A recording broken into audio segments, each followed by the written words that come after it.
Happy Tuesday, guys. Welcome back to another episode of Eat, Train, Prosper. Today is Bryan and myself, and we are going to be answering some Q&A questions that we got from Instagram followers this week. Before we get into all of this, Bryan, what's the latest with you?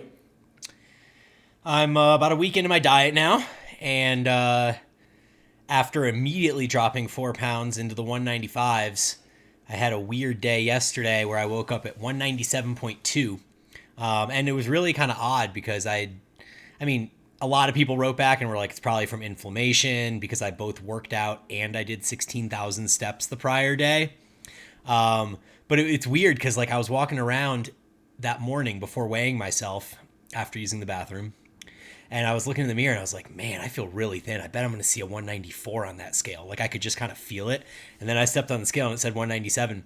So I was really kind of confused because usually when I'm going to gain weight, like if I'm in a deficit and the scale goes up, I usually know that it's going to go up because I feel bloated or I know that I ate too much food volume or something like that. But none of these things occurred. So I had this one weird day where it jumped up into 197s, and then this morning it was down another 2 pounds to 195.2. So still hanging tight at 195, and I think that should see a drop here in the next few days. How about you? Yeah, I actually had a new low today. I was 202.2. The past week to 10 days haven't been very, I don't want to say haven't been productive, but have been masked by things. Like I talked about last episode, we had some family in, so my diet adherence wasn't as good. And one thing that's, I'll cover really, really briefly. I had to tighten things up a little bit, right? Increase my meal frequency a little bit, get better at, or go back to what things that I know work really good with, really equally distributing my calories and stuff, making sure that I don't have my largest meal at the end of the day just by kind of being lazy and not eating enough of my other meals. So I have had to kind of tighten my approach up a little bit just because I've basically had infinity food for so long. I haven't had to. It's just fuck, I need to get it in, but I need to I tighten things up a little bit. And bowel movements have changed a little bit as well as total volume decreases. Like your excrement will decrease as well to some degree. So that's been shifting a little bit. But new low today. Getting outside a lot, which is cool. It is hot here now though, so I'm getting sweaty going on my walks during the day. But another day, keep it moving. Things are progressing, which is cool. So, for the listeners who may not know, by the time this episode comes out, I will have already been in Austin, hung out with Straker, done a workout and a photo shoot, hung out with Lori, done a Paragon photo shoot, and come all the way back to Boulder for the next episode. So a lot of things happening between right now and the next time that we get on the mic and talk to you guys. Really excited about all that. I'm hyped to work out with Straker. It's been a while. And the other thing I was going to say is that I always find, because you're at the 4 week point of your diet, I always find it's right about the month point that I have to kind of tighten things up, so to speak, too. Like the first month, you're just in that golden phase where just by tightening up quality and lowering volume a little bit, and you just see that scale just dump weight, and then it just kind of stops, and you're like, fuck, now I need to actually really care about this. Yeah, I mean, it really kind of goes to show to those different up regulations and down regulations and stuff. Like when you're eating in a caloric surplus, and you're doing your due diligence and not just eating with reckless abandon and stuff, your body will upregulate a lot of things to just dump that extra calories as heat, work, etc. So I mean, I'm down 1,000 calories per day from where I was a month ago, and you would on paper you'd be like, oh wow, you're dropping a pound every 3.5 days. It's not how it works. Your body will adapt in both ways somewhat quickly. And I'm not hungry by any means. I still need to plan and stuff, but it's just really interesting to see it's not purely numbers so many people think it is. Your body, I mean, come on, we've made it this far. Our bodies have evolved in all these things. We're pretty much the most capable, organism on planet Earth after all these years. It's pretty naive to think it's simple. Can be reduced to some simple math, and that's just everything works out type as predictable as you may think. So Yeah, for sure. Well, that's where coaches come in, right? exactly. Cool. Are you have anything else to add before we get into some of these Q&As? Last thing. So Yeah. for anyone that follows my stories, you may know how excited I am that I figured out how to rearrange my gym so that I can fit my my pendulum squat in without having to take apart the hack squat or the leg press hack squat thing, whatever it is. So I'm really excited about that. The new gym setup, I have it set up a month in advance before I expect the pendulum squat to arrive, so I can get used to the new setup, make sure that it's gonna work and that I'm comfortable with it.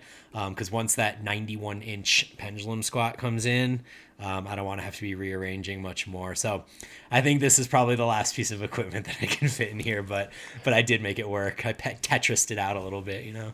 Yeah, I think it's really cool. It's going to be so sick when that thing's in there. You're going to have such a gangster little room down there. Oh man, the best. All right, All let's right. get going. Yep. So I'll read this one and then you can kind of start us off. So the question is similar to how we talked about how alcohol fits into the lifestyle of someone trying to progress that we covered, I believe, 2 episodes ago.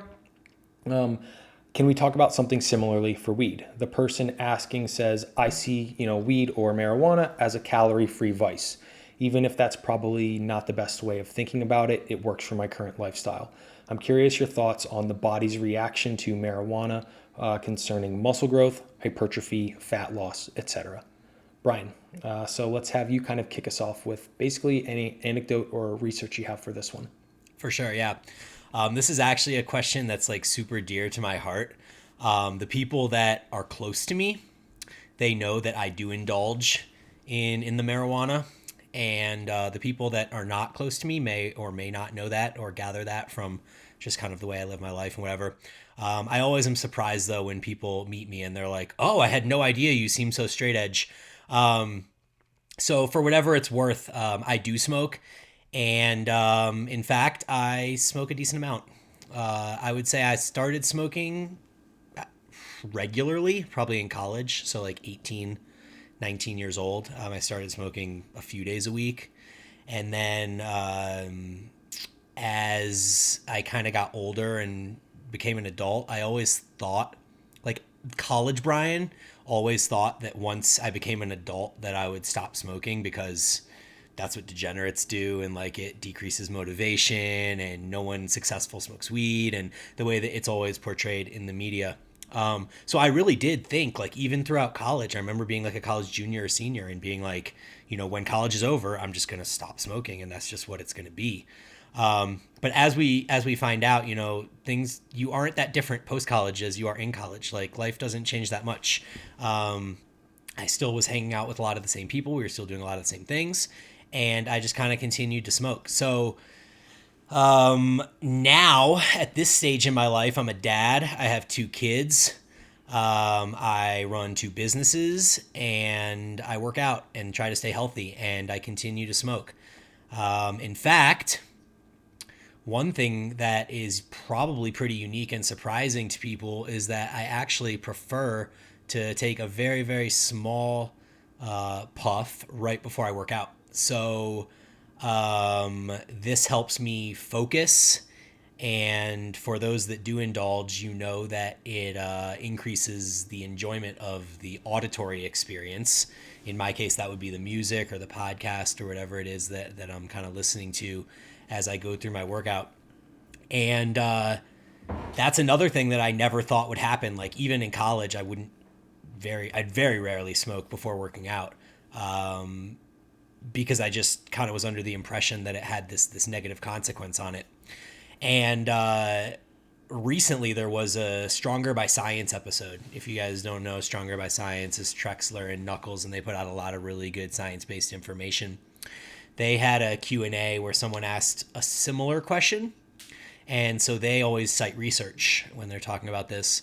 And the study they brought to attention was one in which people were either given marijuana before a workout or not given marijuana before a workout.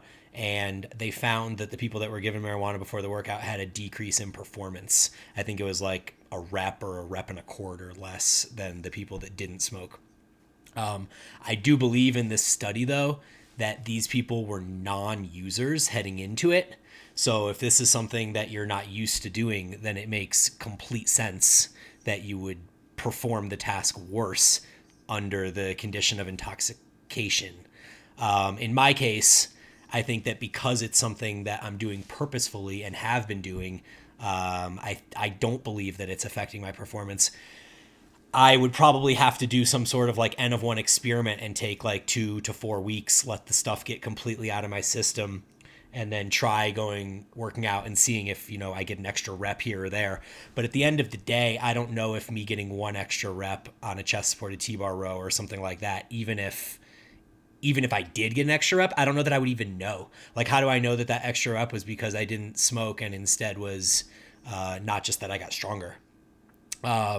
So for whatever it's worth, like I am where I am and I indulge in it. I enjoy it.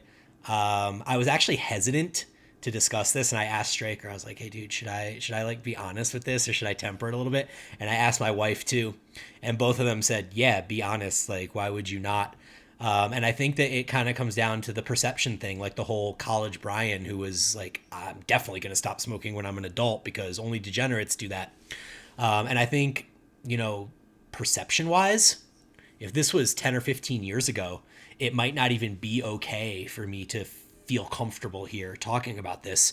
But I live in Colorado where it's legal. I came from California where it was legal. And I'm still able to successfully function, gain muscle, lose fat, adhere to my diet, do my work, be a father, and do all of these things at a high level. So, my answer is that if you can continue to do those things similarly in your life, then I don't think it's a negative.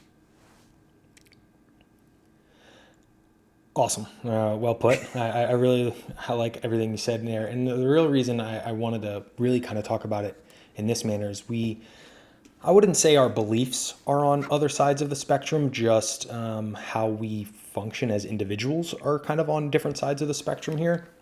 So first I'll kind of cover the research, that I kind of know on it, and then I'll cover like my own personal anecdote and stuff.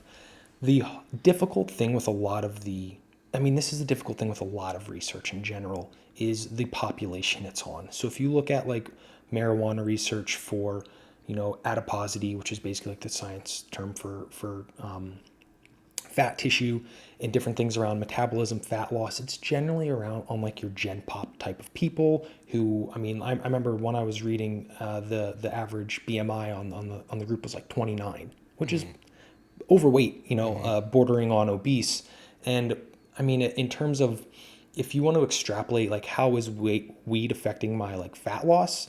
First thing, if you're following the SAD diet, right, your standard American diet, like all the weed in the world isn't going to matter. Like you want to change your diet. It's these like you're talking about chasing pennies as opposed to having like the dollar conversations with, diet and those sorts of larger aspects. The only thing that, in my personal opinion, is worth really buying into is I have seen a few studies where, similarly to alcohol, regular marijuana use, or even like semi regular marijuana use, can impact your sleep negatively. So the quality of your sleep. So even though that your duration might be the same, the quality of your REM sleep, the quality of your deep sleep may decrease.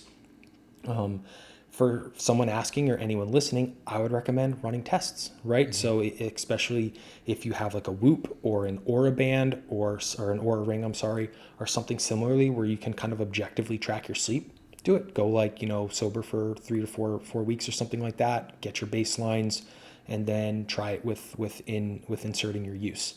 My kind of personal anecdote there is I spent 7, almost 8 weeks in Colorado last fall.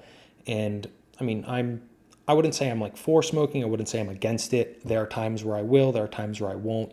For complete transparency, I haven't smoked since I left Colorado at the end of November. It's now May. My Whoop recovery scores for the entirety of me in Colorado were pretty abysmal. Now, couple that with Colorado is at altitude. This will also affect you. But I didn't have a green Whoop recovery for the entirety of my stay in Colorado. And Did you then smoke a lot? we were smoking a lot, but it would generally be like in the evenings, right? We would try and like unwind and, maybe watch like a show on Netflix or whatever. And I'd be like, oh, I'm going to go to bed in like 45 minutes. I'm going to like hit the pen, because it's just so easy, right? The store was right across the street type of thing. So we did a lot, and then it kind of got to the point towards the end where we're like, well, we have all this weed, we should use it so we don't just throw it away when we go to Mexico, right? We're definitely not bringing it with Right, us. I'm right, not right. trying to play that game. And what was really wild was, like I said, I didn't have a single green recovery in Colorado. The day we got to Mexico, or the night, I guess I should say, I had a week straight of greens, and that's never happened before. So, two things that changed: wasn't at elevation anymore, and we weren't smoking. But that was kind of notable for me. Um, that being said, in terms of like me, like I'm someone who can handle marijuana like in the perfect environment. If I'm on the couch, like watching a documentary or listening to some music, but it's a slippery slope. I have like one extra puff and I'm miserable and like can't hold a conversation and stuff. There's no way I could imagine trying to train after smoking because I just don't function well. I think ultimately, in my opinion, what the answer to this question comes down to is how you function as an individual. Because it's really great. We have two complete opposite ends of the spectrum. I couldn't imagine trying to smoke and go train, especially the sensations like in my legs or hamstrings, like a pump. Oh my God, I would fall apart. It would be like I would have like mental issues with how bad that feeling, how much I don't like it. But you like, arguably function better. And I think that's what's really interesting about marijuana is it will affect different people differently mentally. Some people like yourself function great. Personally, I do not do so great. It has to be in a very controlled kind of situation. But I think for muscle growth, hypertrophy, fat loss, it is probably marginal differences at best once you equate for calories and the quality of your diet, the quality of your lifestyle, etc. The last thing I will say is if you're someone who's like a super high stress lifestyle, maybe you have like really bad anxiety or something like that, that would probably be a net benefit for you, even if it does objectively decrease the quality of your sleep by ever so slightly because of the benefit you're getting from your stress, anxiety, etc. So again, really it has to be individualized, I think, is the only real way to answer this question. I really like that. I actually had no idea about your Whoop experience and the readings in Colorado. That's really interesting. Like, there's very few things that people tell me where I'm like, maybe I will stop smoking and see what happens. But that's one of those things where the moment you said it, I was like, fuck, what if that really does make a difference? Because I do like I haven't been a great sleeper since I've been an adult, like probably since college or post college. I wake up probably an average of twice a night, and I always just assumed that it was because I think the term is nocturna, which basically means you just have to pee at night. Um, but that's I just drink a lot of water, so I figured it was just kind of like filtering through my system, and I got up because I have to pee, and I always fall back asleep like really easily. Like I get up and I go to the toilet and I go back and I fall back right asleep in like 2 minutes. So I didn't really think about it, but I wonder if maybe I did stop smoking for a month and suddenly I start sleeping through the night. That could be like a massive difference in my recoverability and stuff like that. So that's interesting. And then I also think that it's important to mention, because you made that note about, you could take your one puff away from being too high or whatever. And I feel like I've reached a point where I wouldn't call it micro dosing. Like I'm not doing what would be considered like a micro dose where you don't really even feel it. But I'm doing a very, very small amount. Like when I take a hit off my pen, I'm taking one hit that's small enough where like there's no chance I'm going to cough. And like that's the way I go into my workout. So it's just like a teeny little elevation where I feel like a bit of levity, but I don't feel high, so to speak. Yeah. And that's kind of the way I manage that. Like I don't like being really, really, really high either. I think that still doesn't feel good to me like 20 years into this thing. So I'm much bigger fan of just having like a mild buzz that gives you that levity, kind of elevates you throughout the day a little bit. Yeah.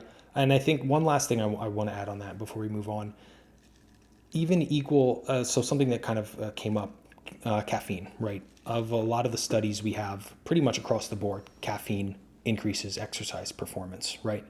And what's really wild there is the amount of caffeine. I want to say it's like, I don't remember, but I remember running the numbers at like my body weight. It would be like 330 It's more, milligrams. it's 500 to 600 milligrams for our body weight.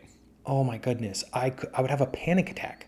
Yeah. So what's really interesting, and then I know my girlfriend Jenny, like she's super, super sensitive to caffeine. and she can have like maybe a couple sips of coffee or whatever. But if she had like more than that and tried to go train, heart rate would be like through the roof. She'd have like a panic attack. And it's one of those things like some of these, especially with substances, they have to be individualized, because when you extrapolate, that data set to try and create a correlation, it may kind of, or generally will, point in one direction, but there's definitely going to be outliers both in the super positive and also super negative. And it's important to kind of understand that. For sure. Yeah, I think we cashed that bowl on that one. I think so. All right. Next one. So this is a good question. Do you prefer to keep calories and macros the same on workout and rest days or not? And which one is right for you? Or how do you determine which one is right for you? Yeah. So I think the first part to this question is, where are you at in your nutrition periodization? Are you in a calorie deficit? Are you at maintenance? Are you really not even following anything and you're just kind of happy with your life and lifting and, eating generally a healthy diet? Or are you at a calorie surplus? Personally, I like to change them. And here's why. Hunger is pretty much the big one. I am nowhere near as hungry on rest days as I am on workout days, and it's generally just easier in my life, especially when I was in the tail end of my calorie surplus. I was eating over 4,000 calories per day, almost 600 grams of carbs on my training days. I wanted nothing to do with that much carbohydrate on rest days. I would be so full and bloated and just putting food in my mouth simply for the sake of, I need to hit these numbers. I don't even want it. That just makes it easier. Again, from a surplus standpoint, for health reasons as well, one of the number one reasons that I generally will titrate them down for myself, for clients, is insulin sensitivity, especially when you're pushing calories up for the sake of hypertrophy, more muscle. You need to increase your body weight. I don't want to call it a fear, but something you want to pay attention to is your fasting blood glucose levels, your fasting insulin levels. When you're feeding in surplus and you really just don't need it on those rest days as much, you run the risk of potentially increasing that fasting blood glucose rate, which has some potential downsides for health effects and stuff. So that's the kind of first part for the surplus. Going on the other side, on your deficit, I like to titrate them as well, depending on the person, right? So if you're someone who's maybe new to macros and just being consistent is very difficult for you, there's no reason to titrate them, because if you're not going to be able to reasonably consistently meet the numbers, we want to make it as easy as possible for you just to be able to stick to your macros pretty much more or less.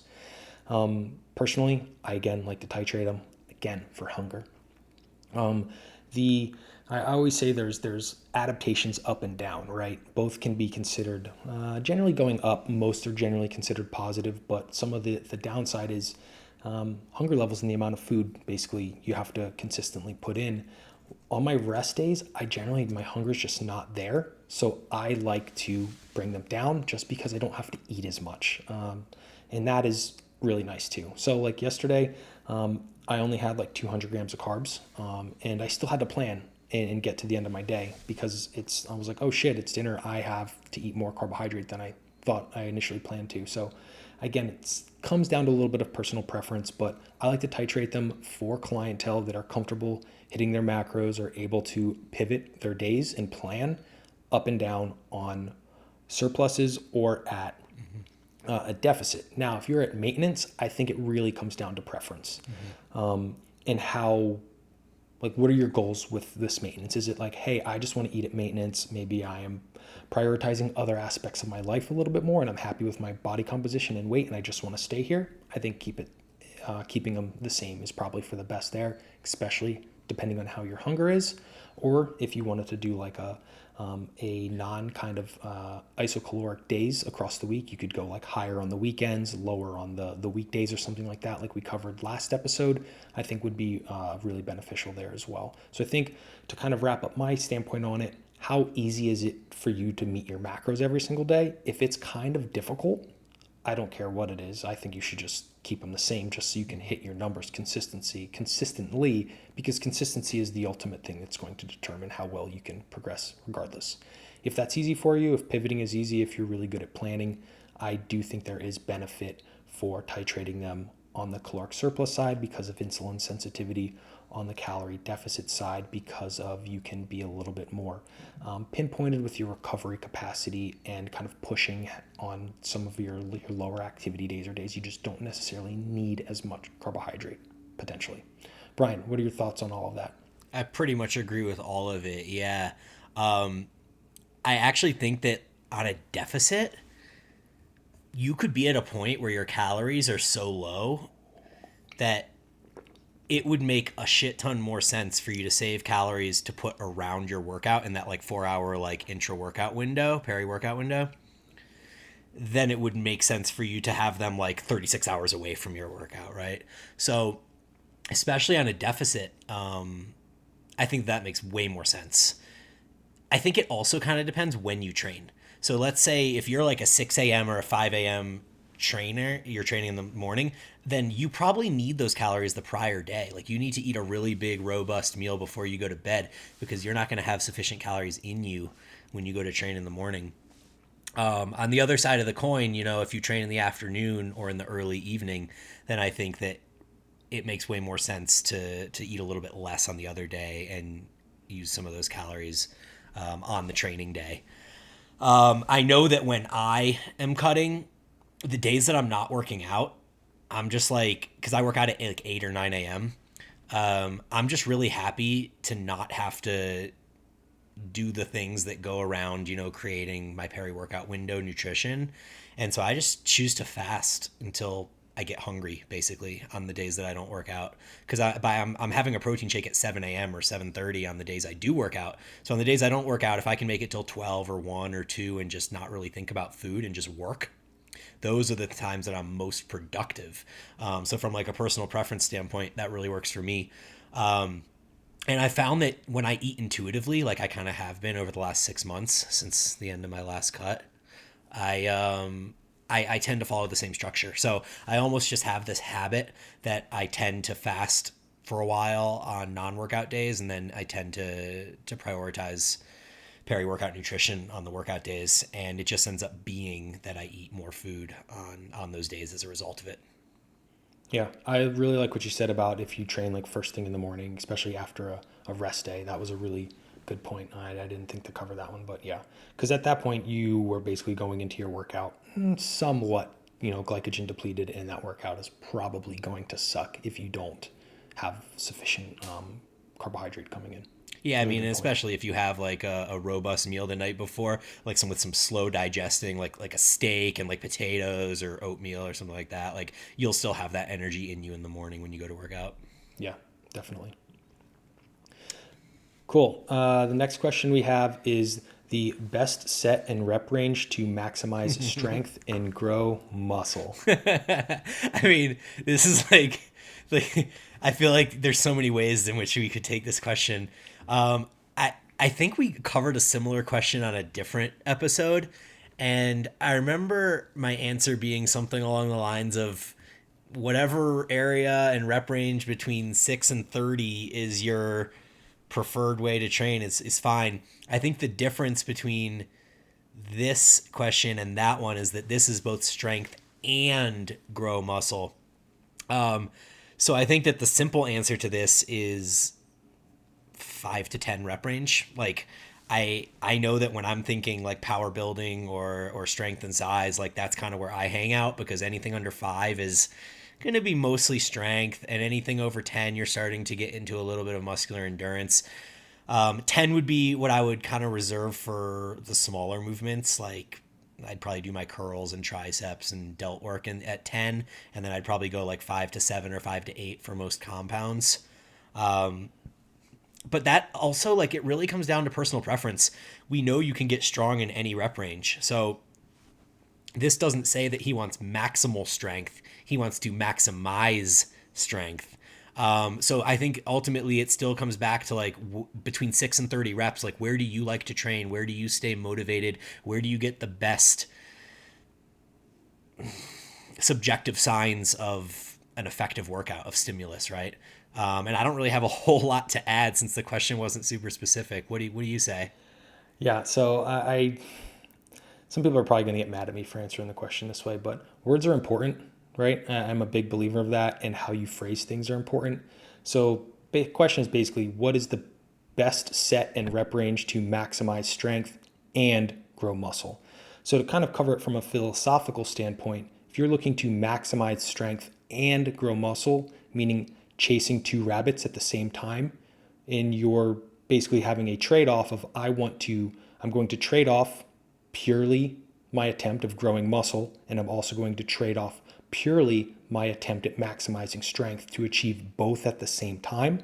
I think there is some rep range, and it's going to be person to person dependent, of course, contextual dependent, of that range of where you can do your best at doing both at the same time. But just know that you're not going to be like hitting maximal hypertrophic stimulus and maximal load strength at the same time. One will be a trade-off. And I think kind of what you said, probably in that like 5 to 10 rep range will probably get you the best increases of strength, which strength kind of from a standpoint of where most people will kind of talk about strength, like moving weight. Like most people probably don't care about like what you can do on an incline barbell bench press for 18 reps, right? Dude, what's your 18 RM? Yeah, right. And then actually like growing, noticeable muscle size or something like that. And I would agree with that, probably somewhere in your like 5 to 10 rep range to do your best at doing both at the same time. Yeah, I actually, as you were speaking, I started thinking about how I wrote a power building cycle, which is kind of the goal is to maximize strength and grow muscle. And the way that I handled this in kind of version one of my program was I had a couple big compound movements at the beginning of each day. Basically, the powerlifting movements plus an overhead press, a strict row, and a weighted pull up, I think. And dips. So I had seven main movements, and those movements were all done for like 3 to 6 or 7 reps for the most part. And then in the latter part of the workout, when we would get into like more of the isolation work and stuff, we hung out in like the 15 to 30 rep range. So I almost ignored the like 8 to 15 rep range, and we didn't even touch it. And my rationalization was that it would almost kind of like confuse signals, like where you're kind of building strength and hypertrophy simultaneously. And I don't know if I have like scientific data to back this up, just kind of experience. But it made sense to me that if you're focusing the big compound movements on strength and you just focus on, mechanical tension there, and then on the other side of the spectrum, you just skip the 815s and you work in that like super miserable metabolite range for the isolation movements, that it would work. And my clients had great success with it. So that could be one approach as well. Yeah, that is really cool. I remember when we talked about that like last year. I think when you originally built it, it was just a very different approach I'd never seen, which is cool. Sweet. Cool. I think we covered that one pretty good. And then this next one I will kick over to you. So, do you think that the amount of volume that you're currently doing now, Bryan, this is specific to you, would suffice in a gaining period? It's an interesting question because it made me think for a second, and I appreciate that when I get a question. Then I began kind of thinking about the last 6 months of my training and the progression that I took to get to the volume that I'm at now. And I'm not 100% sure if this person realizes that I just started my diet like a week or a week and a half ago. Because I essentially was in a gaining phase for the time leading up to that. And what I found throughout my gaining phase was that the less volume I did, the better I felt and continued to get a sufficient stimulus. Just in case this person did not happen to listen to prior podcasts where we discussed the soreness that I've been getting from some of my workouts, I literally get sore in my quads, my hamstrings, and my glutes until the next time that I train them. And this is from basically 3 sets of quads and 3 sets of hams, or 4 sets of quads and 3 sets of hams. So that's like 7 total sets. And that same level of soreness was happening to me when I was in a caloric surplus, as it's been happening to me in the last week when I'm in a caloric deficit. I haven't noticed much of a change in that. So, I mean, I guess like ultimately, if you're going to push volume, then the time to push volume is obviously when you're in a caloric surplus because you have these extra recovery resources to use. But I really like honestly when I sat down and thought about this, I spent the last 6 months lowering my volume. Like 6 months ago, my training was way more volume than it is now, and I've just been progressively doing less and less as I'm in a gaining phase and continuing to get more and more back from it. And a lot of that comes down to like intent and effort. So people are always like uber focused on volume and like, is the amount of volume you're doing enough? But I 100% can say that when 6 months ago, when I was doing double the amount of volume that I am now, I was leaving RIR on the table. I was leaving reps in reserve on the table. I wasn't using as diligent of a rep execution pattern as I am now. So there's kind of multi factors that go into this. It's not just that I'm doing less volume, it's that I'm pushing slightly closer to failure and I'm putting more into each of the reps that I perform. So it's not exactly comparing one to one. And that so yeah, it's just difficult, and I think that ultimately like I've reached a point where I would rather push to one RIR, which is kind of what I've been doing, and do less volume because I just don't have the time to sit there and do 4 sets to 3 RIR. And ultimately, like it kind of comes out to the same thing. It was actually a really so I've been thinking about this. The effective reps concept, right, is essentially that the last 5 reps before failure are the reps that matter. So Lyle McDonald was on Hammer Away Fitness. It was Oh, okay, sorry. Muscle Memoirs podcast, and they were talking about how hard you should train. And I had been thinking about this model, and then Lyle said it on the podcast, and I was like, "That's literally what I've been thinking about." So his idea was that you have to get to essentially you have 25 effective reps that you want to get like per movement per week is kind of his idea. So he's like, how you get to those 25 effective reps for that movement for that muscle group is sort of up to you, right? So you could do a bunch of sets with like 3 RIR, right? So if you did 3 RIR, you would essentially get 2 effective reps on every set. So you would do like 12 sets. Call it, you would do 12 sets a week for a muscle group if you leave 2 to 3 RIR, right? 12 to 15 sets. That's pretty normal in the 10 to 20 set rep range of what we see in the evidence based sphere. But what if you're somebody that pushes to 1 RIR like I'm doing?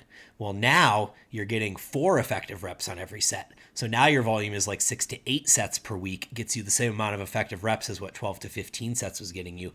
And if you're somebody that pushes to failure, like you go to failure or you go beyond failure, then maybe you need even less number, then you need fewer number of sets to get you to the same number of effective reps. So when Lyle kind of broke that down and I thought about it, I was like, that's literally what I've kind of been doing with my training is I've been getting a little bit closer to failure. I'm still not going to failure, but I'm kind of getting into that like 1 RIR range where I feel like, okay, I'm at the point where I could probably do one more rep if I really, really pushed it. And that's a place that I like to be. That's where I feel like I'm getting the best stimulus to fatigue ratio for me. And other people can argue that they get a better stimulus to fatigue ratio if they're 3 RIR and do more volume. And that's fine. Like if that's your preference and you get a better stimulus to fatigue ratio there, then go for it. For me, through the last 6 months, I've kind of discovered that mine is a little bit lower than that. I really, really like what you said there. I kind of liken that to like two different ways to get to the same kind of ultimate goal. One thing that I would kind of add to that for the person asking, really anyone, if you are ever kind of really curious, because what I have found is there is this kind of dichotomy between how you feel, your perception, your propri I can never say this goddamn word. Proprioception. Yes, thank you, Brian. And then how something actually looks from someone else. So, for instance, I put up an Instagram post a couple days ago, me on a hack squat, right? It's a set of 12. It's my last set. That set, I thought I was like, I felt like I was dying. You can't really see it in the video, but I'm like making these stupid noises. I'm giving it everything I have. Like everything is on fire. And then I watch the video and it's just like a normal set of 12. Like the last rep is maybe slightly slower than the first one. And I was like, it did not feel that way. And I think that can kind of reinforce where we think that like, oh my God, I have like 1 rep left. And then you watch the video and you're like, I probably have like 2, honestly. Mm-hmm.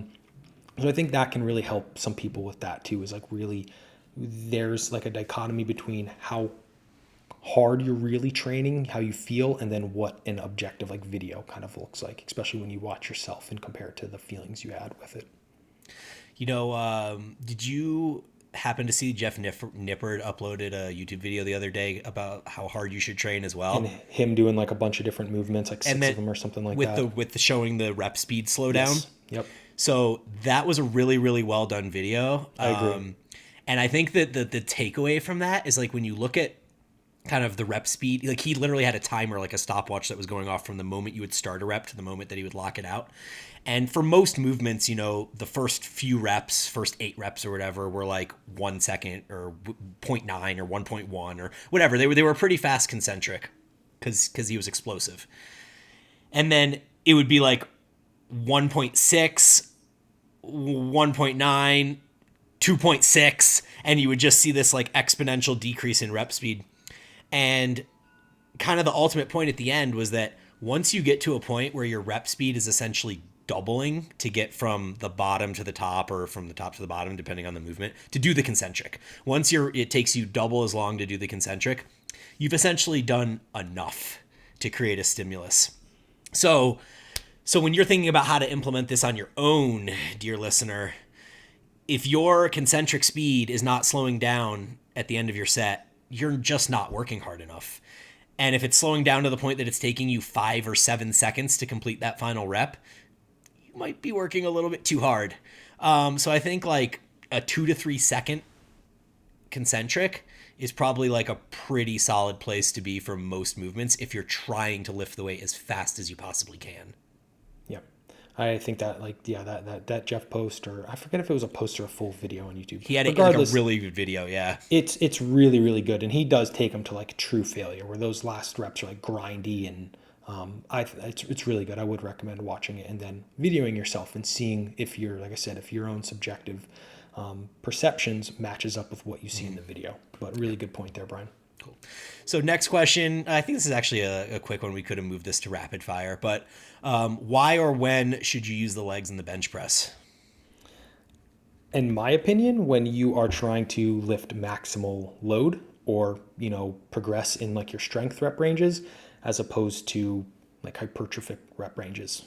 For example, I have only been using bench as like a hypertrophy type exercise for a while here, and I try and pretty much remove my legs. I try and go full range of motion, knowing I am lifting less weight than I could if I changed my setup for more power or strength, but I'm not lifting for power or strength. I'm lifting for stimulus in my chest, so I basically remove my legs except from like a balance standpoint. Like I keep them in for balance, but I'm not driving with them at all.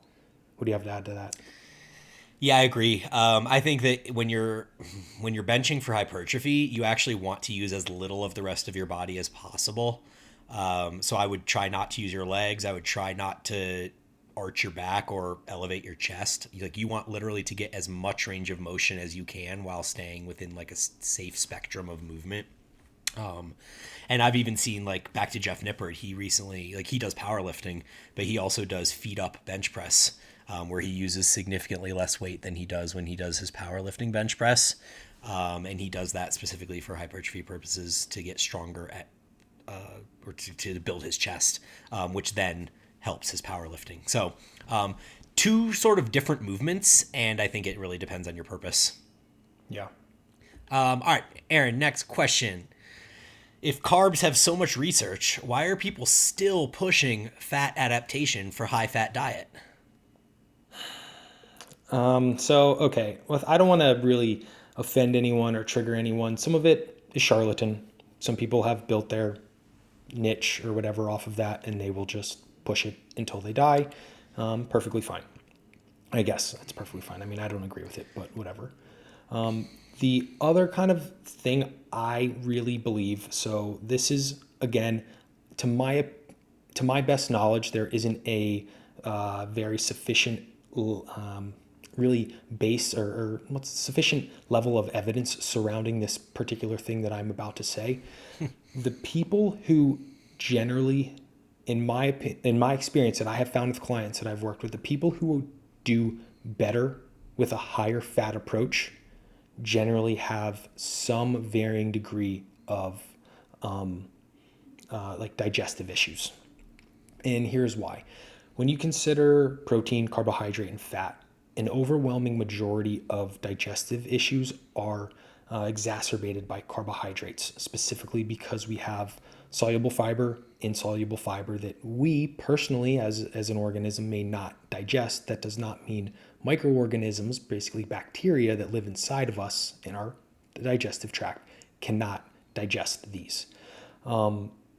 Majority of these things are going to be like your starchy type of carbohydrate, your not so much fruits, but different types of vegetables, right, can provide basically different type of glucose or saccharides that bacteria can basically feed on, produce methane or hydrogen gas as a byproduct of that give us kind of digestive issues.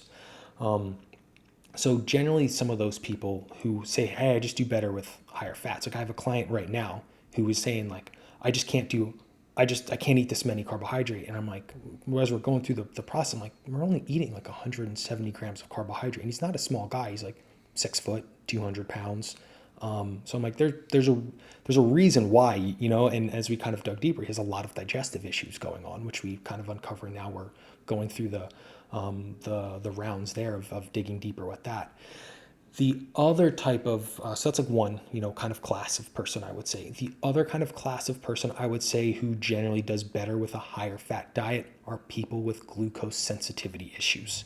So maybe they have fasting blood glucose in your like 1 teens, or maybe even, clinically type 2 adult onset diabetes, where when they have higher carbohydrate meals, or maybe even not super high carbohydrate meals, maybe in their like 30 to 40 grams, they get super kind of their energy dips, right? Because they have that glucose spike and then crash, or they may get like brain fog or different things. Again, it's not that fat is objectively like better for them. It's that they have problems and inconsistencies with basically digesting and assimilating nutrients from the carbohydrate.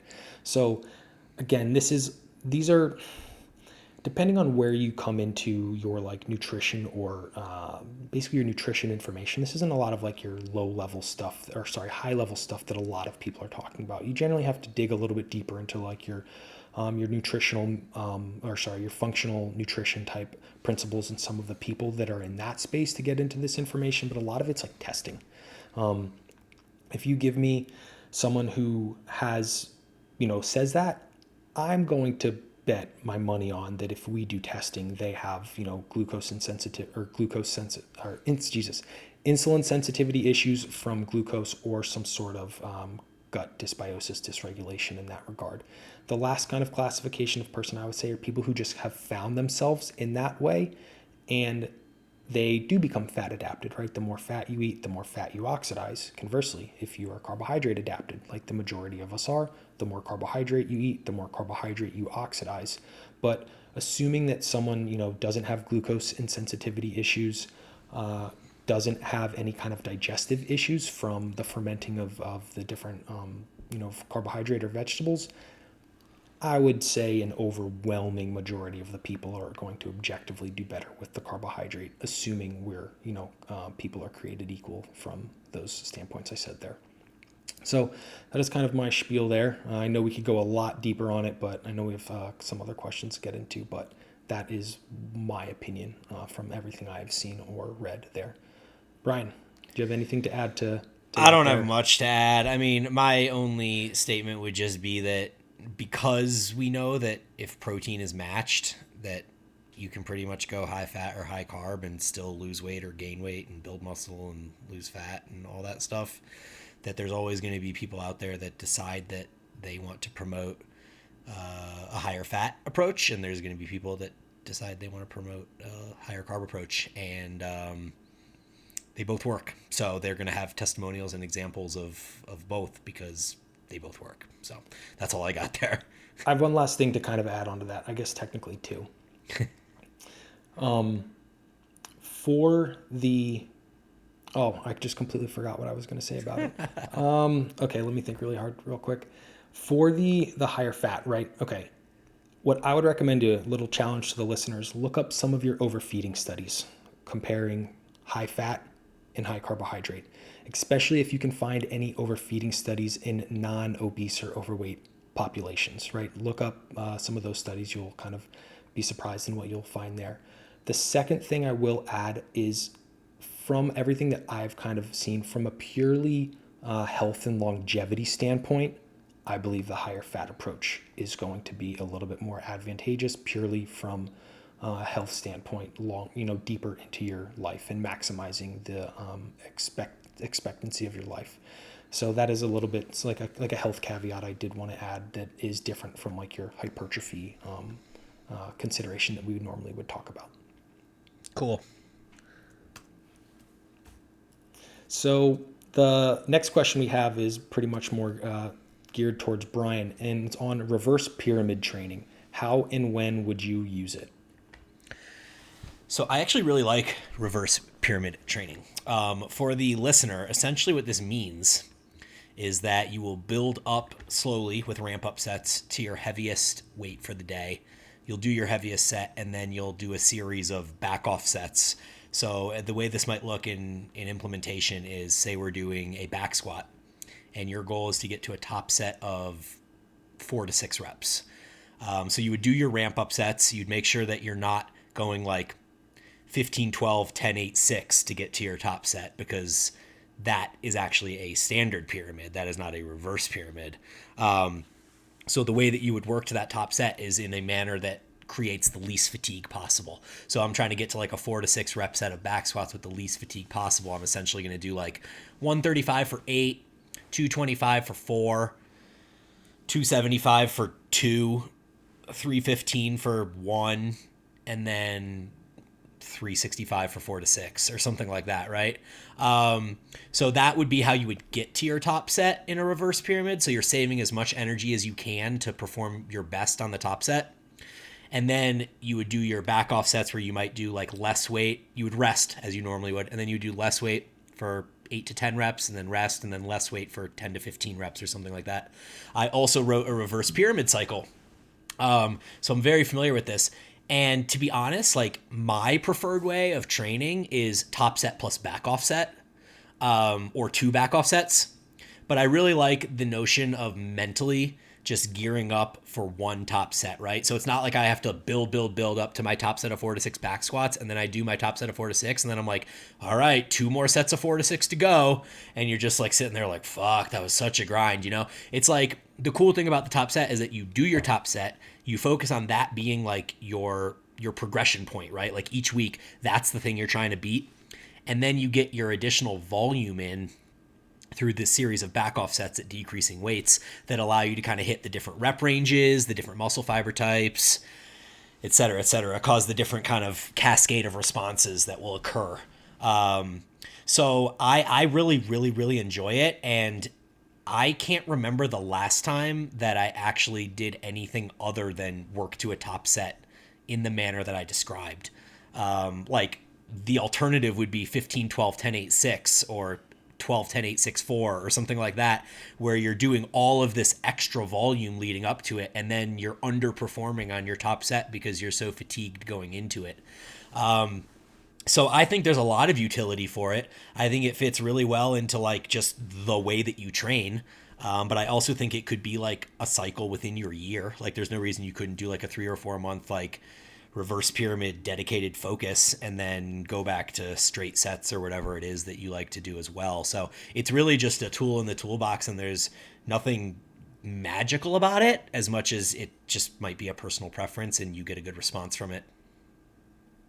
Yeah, I mean, hate to disappoint anyone. I don't have anything to add to that one. I mean, nothing that I'm going to say here is going to really have much weight compared to what Bryan said. So Cool. What Bryan says is pretty much the law for that one here, in my opinion.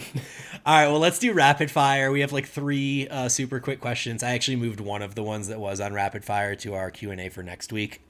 So we only have 3 rapid fire questions.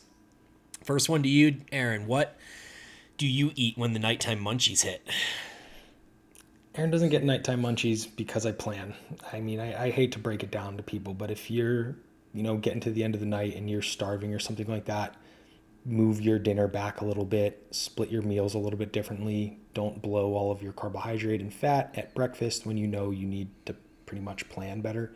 I cannot think of the last time I truly went to bed hungry because I just didn't plan enough. But I would say, depending on, I'm assuming this question is coming from the standpoint of like, hey, I don't want to like blow, my calories or whatever. What's a healthy way of doing it? Yeah. Yeah, add protein, right? Add some chicken breast in there, maybe like a zero fat type yogurt or something like that. Add a protein shake.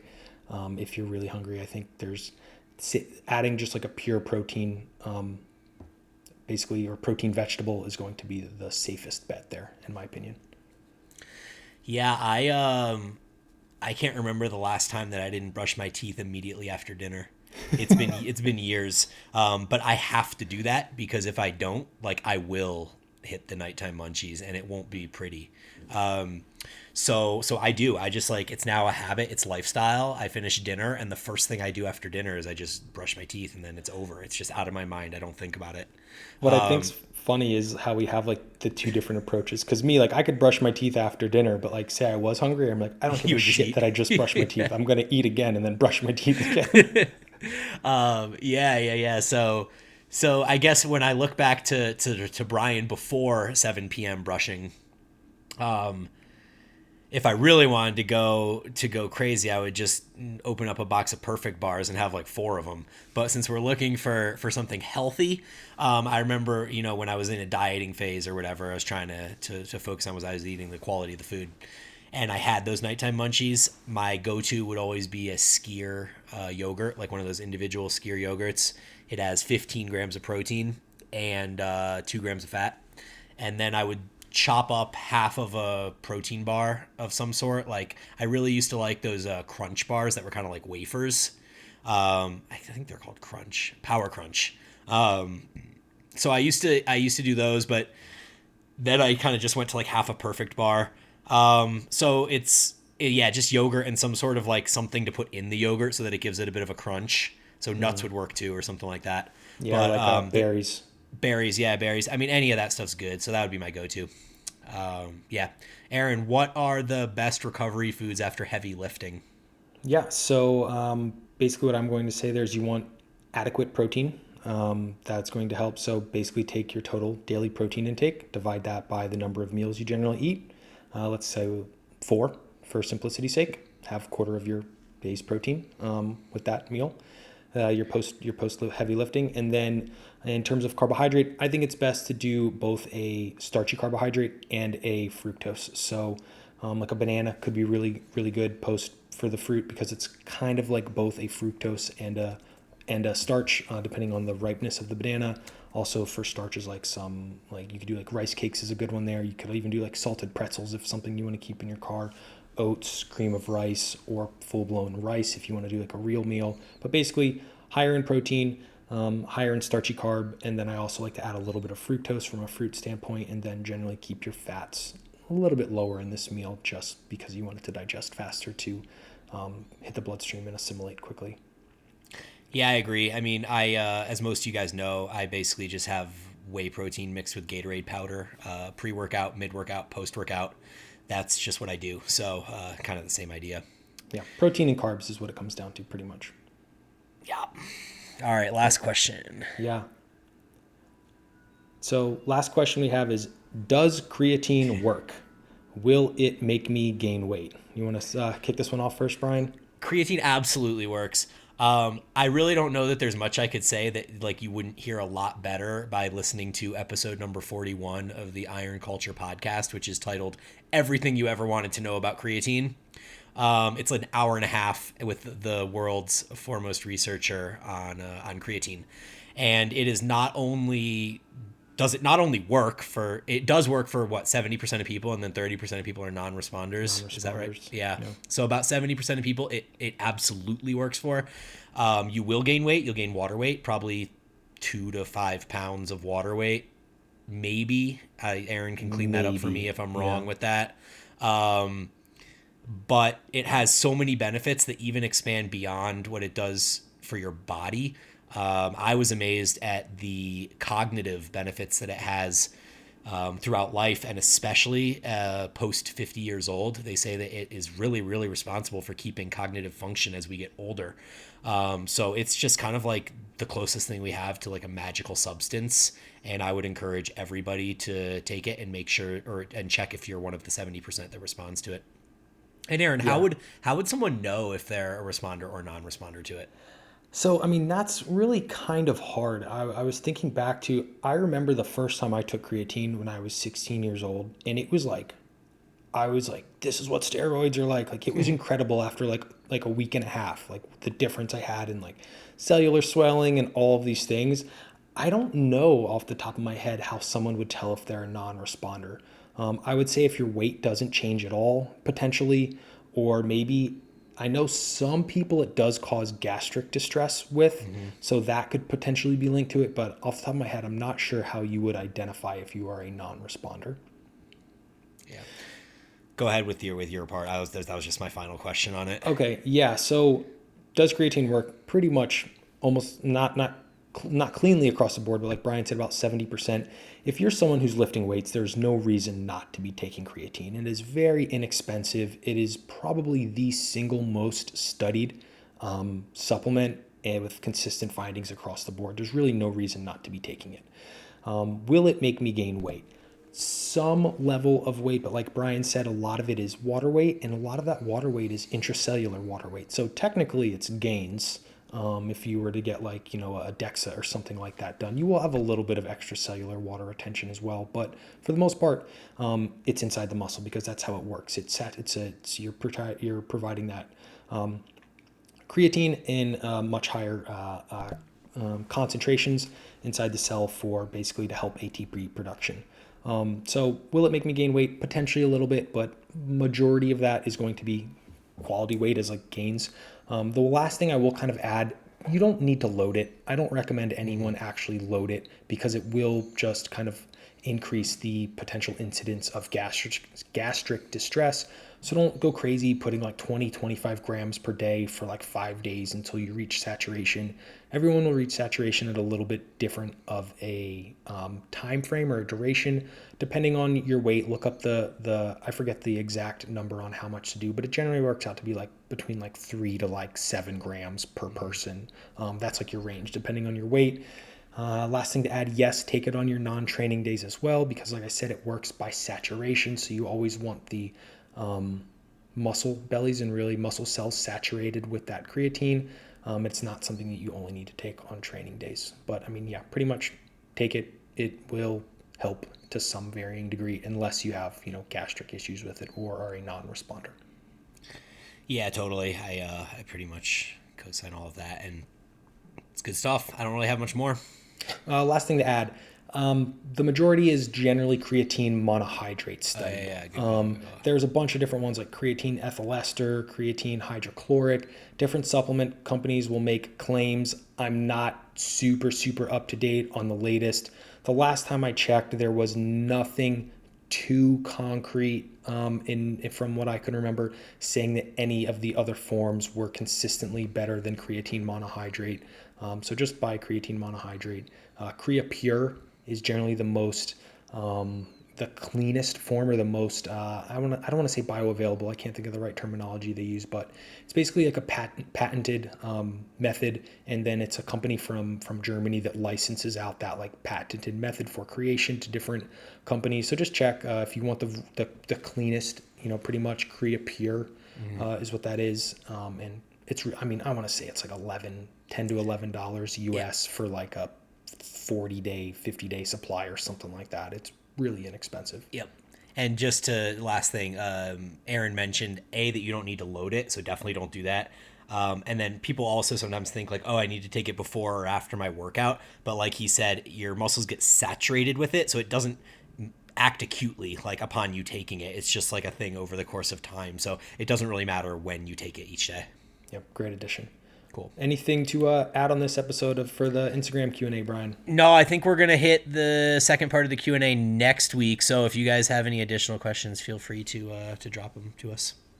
Yep. So cool. Thank you guys for tuning in as always. And from Bryan and myself, we will talk to you guys next week.